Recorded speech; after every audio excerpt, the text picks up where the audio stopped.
Grey Knights, the Templars of Titan. Bane of Chaos. Reality writhes as the warp breaks its bounds, filling skies with hellish fire and tormenting humanity with unnumbered horrors. Dark cults scream praise to monstrous gods as armies of demons and heretics advance on every front. Against this damned tide stands the Grey Knights. Few in number, yet mighty, their warded true silver armor glimmers in the gloom. Their nemesis force blades crackle phosphor bright, the psychic might of their wielders eclipsing the glare of fell magics. Cold eyes glint with the murderous certainty of zealots who believe their cause is righteous.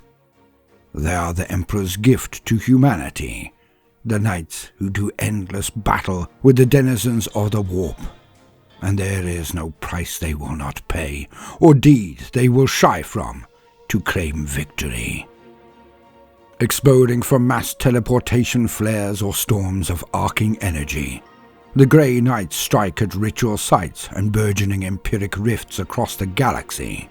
They duel with foes whose mere existence would drive most mortals mad, fighting seemingly impossible odds upon battlefields that heave with apocalyptic nightmares. Never do they waver, never do they recoil, never do they abandon their duty, for they know all too well the cost of failure. They are the Grey Knights, the Templars of Titan, and they will never accept defeat.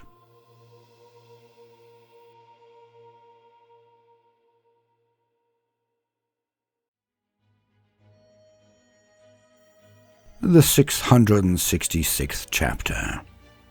The Grey Knights are a secret chapter of Space Marines, charged with fighting an endless hidden war against demons and their mortal worshippers. Their duty is no less than preventing the malevolent energies of the warp from bringing about the downfall of humanity. So vital is this mission that the Grey Knights are resourced beyond almost any other Imperial military force and accountable to none save their own Grand Masters. According to chapter legend, the Emperor himself ordered the creation of the Grey Knights during the last desperate days of the Horus Heresy, foreseeing that he could not continue the never-ending war against chaos alone. The Master of Mankind is said to have fashioned this highly specialized chapter to wage it in his stead. The Grey Knights believe their gene seed derives from the Emperor's own biology, rather than that of any Primarch. This priceless resource, along with Saturn's moon of Titan from which they operate, or the varied equipment at their disposal, and of course, the Grey Knights themselves, is collectively known as the Emperor's gift. It is one of the last he was able to give to humanity before the disastrous conclusion of the Horus Heresy saw him interned within the Golden Throne. It is a legacy the Grey Knights have striven to uphold ever since. Deep within their fortress monastery, the Citadel of Titan, the truth of the Grey Knights' inception as the 666th chapter of the Adeptus Astartes is recorded in the Iron Grimoire, and is only permitted to be read by the chapter's supreme Grand Masters. The threat of the demonic is so insidious that it must be battled in secret, lest the mass of humanity be fatally corrupted.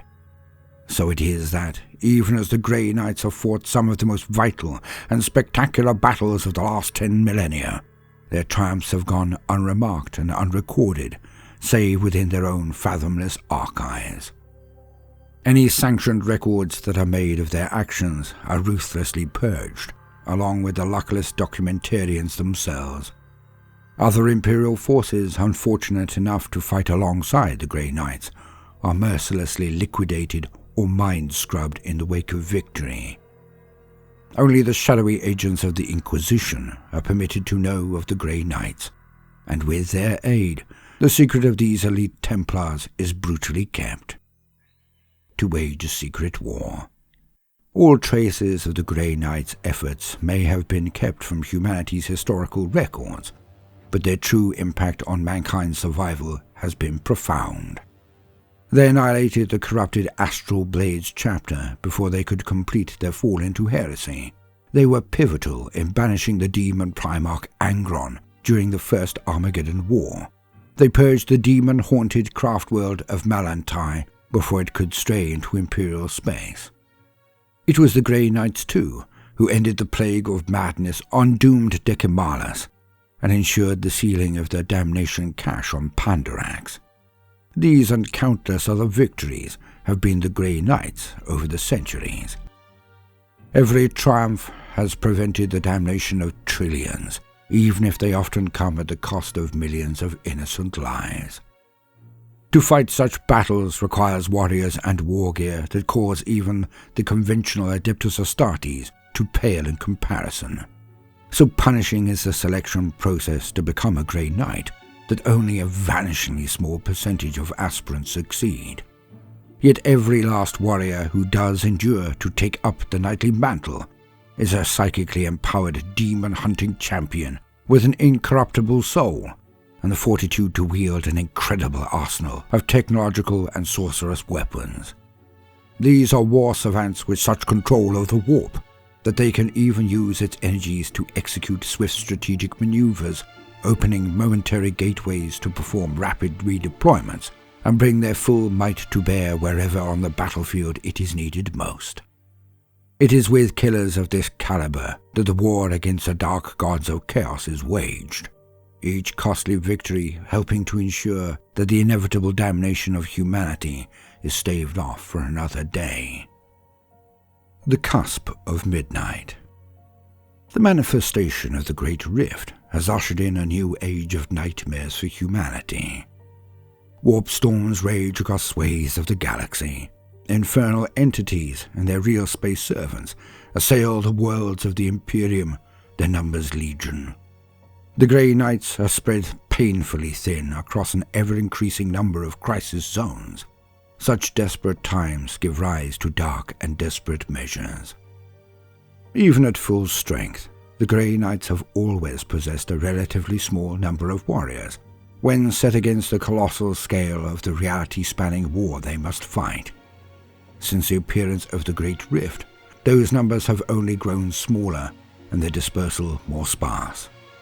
Newly emergent warp storms vomit hordes of heretics and demons across already beleaguered subsectors of Imperial space, each invasion triggering another chorus of distress calls that only the Grey Knights are adequately equipped to answer. Rising tides of warp energy leaking through the tattered veil of reality trigger proliferating psychic mutation amongst the heaving masses of humanity, and each divergent mind presents another gateway by which the demonic may burst through into real space. Malevolent artifacts tainted by the warp awaken to hellish sentience and ensnare the unwary on countless worlds, while entities concealing themselves amongst the massed ranks of the Imperium's armies force the Grey Knights to exterminate hosts that might otherwise have fought humanity's myriad foes. Worst of all, half of the Imperium has vanished behind the churning veil of the Cicatrix Maledictum. Many Grey Knight strike forces and several of their storied Grand Masters are believed to have been lost in the resultant maelstrom. Such losses would be disastrous enough, yet they have been exacerbated by fresh challenges to the Grey Knights' already exacting recruitment process. The infamous black ships that harvested psykers throughout the Emperor's realm have been sorely impacted by the coming of the Great Rift and the attacks of the heretic forces, leaving the Grey Knights with fewer raw recruits to draw from. Hundreds of worlds from which the Grey Knights would previously have gathered aspirants have been swallowed by warp storms, further lessening their recruitment pool. In the face of such adversity, the Templars of Titan have resorted to attacks on other imperial institutions, even chapters of the Adeptus Astartes, to seize viable recruits before hiding all evidence of their murderous deeds. By any means, the Grey Knights do not face the perils of this grim age entirely unsupported. Their allies in the Ordo Malleus are able to lend some aid, as, however unwittingly, to the conventional and expendable military assets they requisition. Several carefully vetted Space Marine chapters, such as the Exorcist, the Red Hunters, and the self-righteous Black Inculpators, are permitted to fight for the Grey Knights in supporting roles, albeit rarely with full knowledge of the foes they face or the apocalyptic stakes of the wars they wage. Then there are the titanic and highly classified weapons of war that wait, concealed upon several of Saturn's lesser moons, and which even the Grey Knights hesitate to deploy in any but the most desperate of circumstances. For all this, the Grey Knights cannot possibly counter all the warp-spawned threats to the Emperor's realm. They must prioritize with callous detachment. In choosing to seal the warp breach over Magna Praetorium, Grandmaster Coven Leorak left the mendicant worlds in the neighboring Vasval subsector to suffer beneath the blades of the heretic world-eaters. By refusing to allow even a single refugee ship to pass through the defense cordon over Mascorai, meanwhile, Brother Captain Ionengrad ensured the threat of possessed pilgrims hidden amongst the herd never reached the Shrine World's surface. In the process, his warriors left hundreds of Imperial void ships to the mercies of orc pirates and starvation in deep space. Moreover, warships under the command of the Grey Knights shot down more than a score of the refugee vessels when their desperate crews attempted to run the blockade. Such ruthless brutality seems the work of anonymous monsters to many Imperial citizens, and it truly is. Yet by these choices of methods do the Grey Knights prevent yet more terrible dangers from arising that might threaten the collapse of real space itself. Moreover, their battles often see them risking fates far more drawn out and horrible than those of the innocents they so coldly offer up on the altar of pragmatism. Thinned as their ranks have become, Grey Knight strike forces must rely more than ever on speed, shock, and weapons forbidden to all others. Never do these forces number even a single warrior or weapon more than is necessary, for there is no surplus to be had. Riding the tides of the warp from one crisis point to the next aboard their swift and heavily warded void ships, the Grey Knights extensively use ancient and esoteric teleportation technologies to deploy directly from orbit into battle. Such strikes are supported by the heaviest armored gunships and battle tanks available. These mighty war engines are best suited to surviving amidst the unnatural cauldrons of war into which the Grey Knights must plunge. Along with more conventional weaponry, Grey Knight strike forces use every scrap of sorceress and demonic lore their chapter has amassed over the millennia. Trusting in their strength of will, they employ devices of the enemy that would destroy lesser wielders and, if deployed by any other Imperial institution, would draw the ire of the Grey Knights themselves. Pushing their psychic abilities to the limits, these strike forces unleash scourging waves of sorcery as powerful as any orbital strike, or tear open shimmering constellations to the warp through which they swiftly redeploy to outflank their foes. Wielding weapons that fire blasts of psychic flame and hails of psi-infused projectiles, and supported by battle brothers brought back from the brink of death to pilot dreadnought shells from within armored sarcophagi, the 666th chapter fight tirelessly to hold back the tides of chaos. Wherever they deploy, the odds are stacked so horrifically against them that it takes every ounce of their martial and spiritual might to avoid being overwhelmed by the heretical tides of their myriad monstrous foes.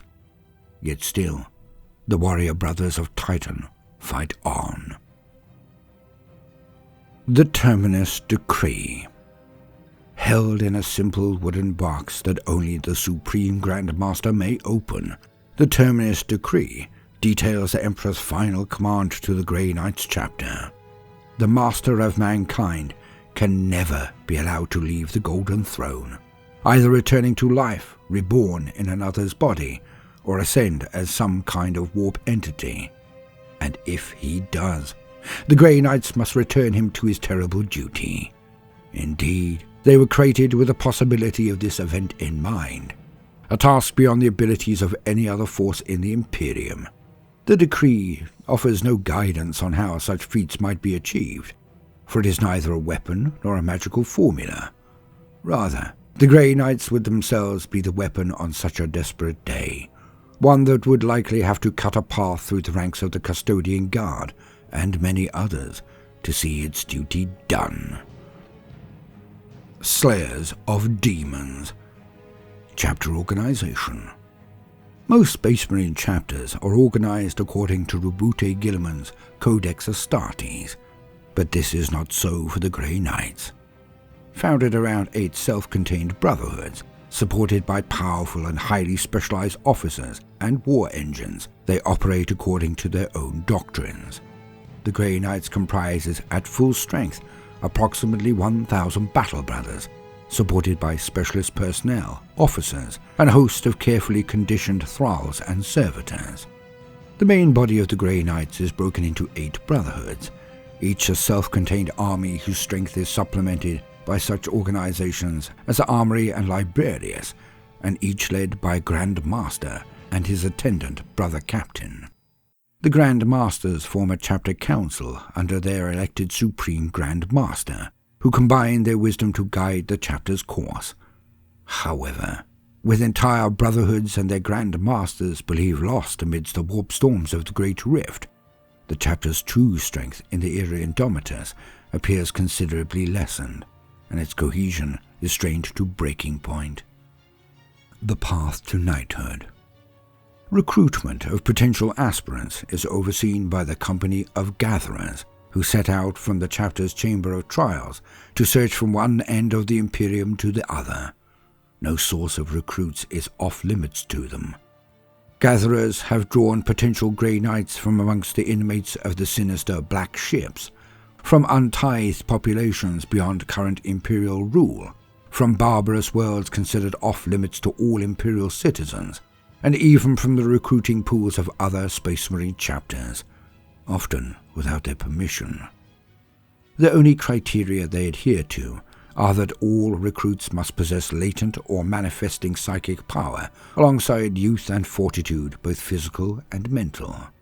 Not many recruits survive to become a knight. Many die during the brutal surgeries and psi purification rituals that transform them from unaugmented human youths into Space Marine warriors. Such a transition is punishing enough for recruits into more conventional Adeptus Astartes chapters. For those becoming Grey Knights, additional organ implants and ritual procedures of a profoundly secret and supernatural nature are to be endured before their training begins. Those who prevail in resculpting their bodies, minds, and souls undergo martial and psychic tutelage over years or even decades beneath the auspices of some of their chapter's most skilled duelists and librarians.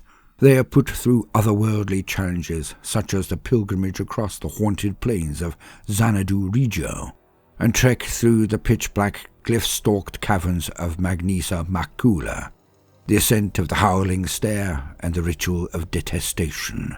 They learn to wield every weapon in their chapter's arsenal. By the time an aspirant takes on the mantle of knight, they are prepared to battle the nightmare servants of chaos and to take whatever monstrous decisions they must to preserve humanity. An order sundered. The Grey Knight's exacting methods have been borne out amidst the bloody maelstrom of the current age. Every warrior can serve in any role and make tactical and strategic decisions that would tax the authority of many more senior Imperial commanders. The Justicars that lead each squad of Grey Knights in battle exemplify this principle, further serving as martial champions and attuned psychic foci for the warriors under their command. Leading forces of such zealous warriors, those scattered officers still in sporadic contact with the Citadel of Titan, assemble strike forces from whatever battle brothers and war machines are available. With the Supreme Grand Master effectively lost in the warp, and a good half of the chapter council dead or missing, those remaining officers bear a heavier command burden than ever. Following the guidance of the prognosticars and, more often, the wisdom of their own councils alone, the surviving Grand Masters, brother captains, librarians, chaplains, and sometimes even dreadnoughts or justicars, must make whatever decisions they believe best. The number of victories they continue to achieve speaks to the Grey Knight's wisdom and ruthlessness. The desperation of the age has also encouraged those who rule Titan to consider the deployment of their most extreme and esoteric weapons.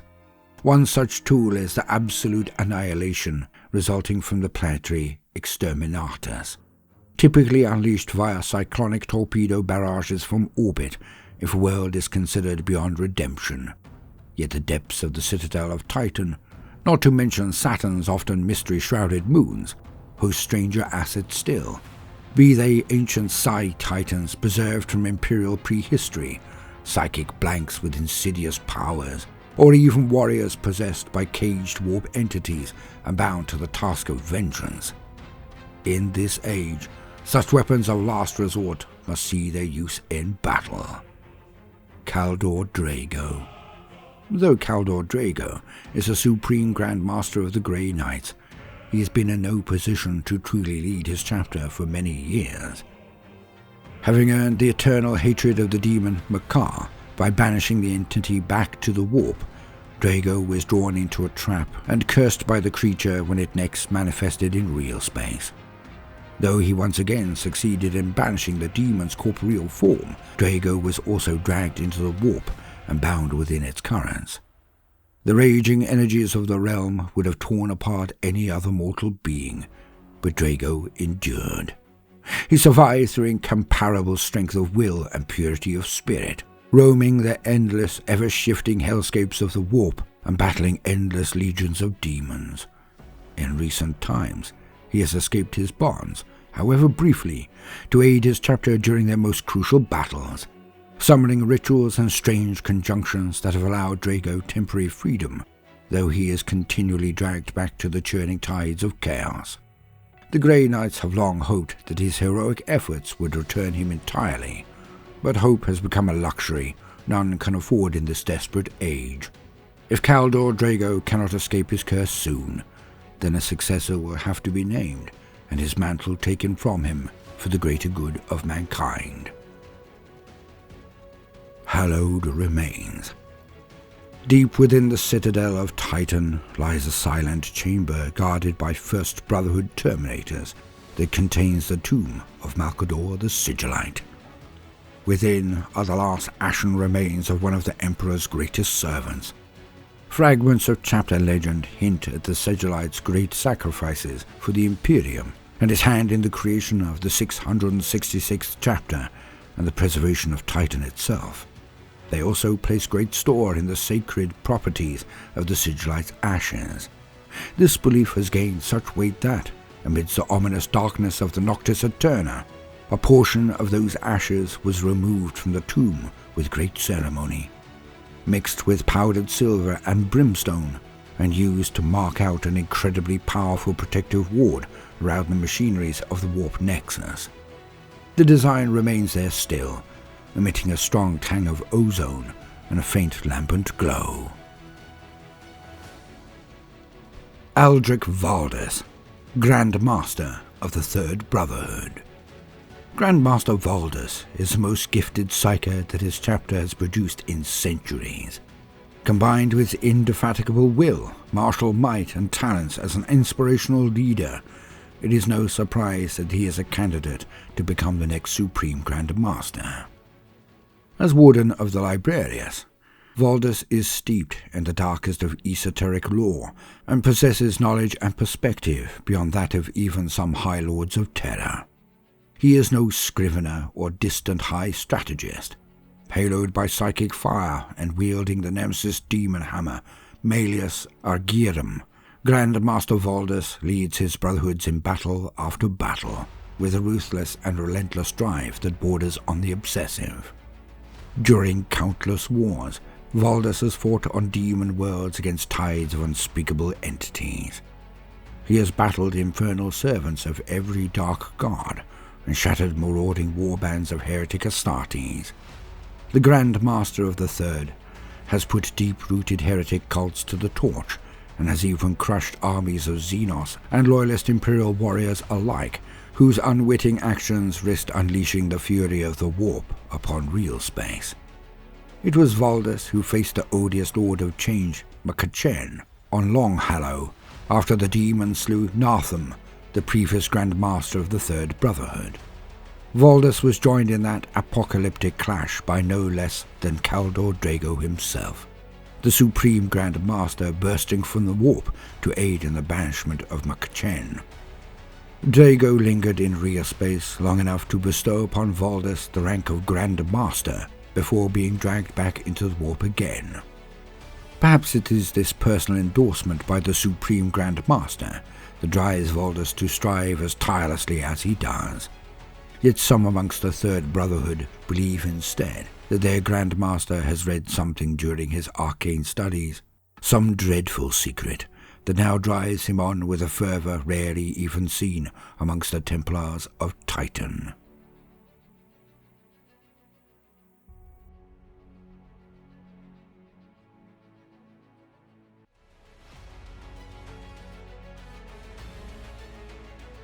I have been Baldermort, your faithful servant. If you have enjoyed this wee biscuit of lore, then do consider liking and subscribing.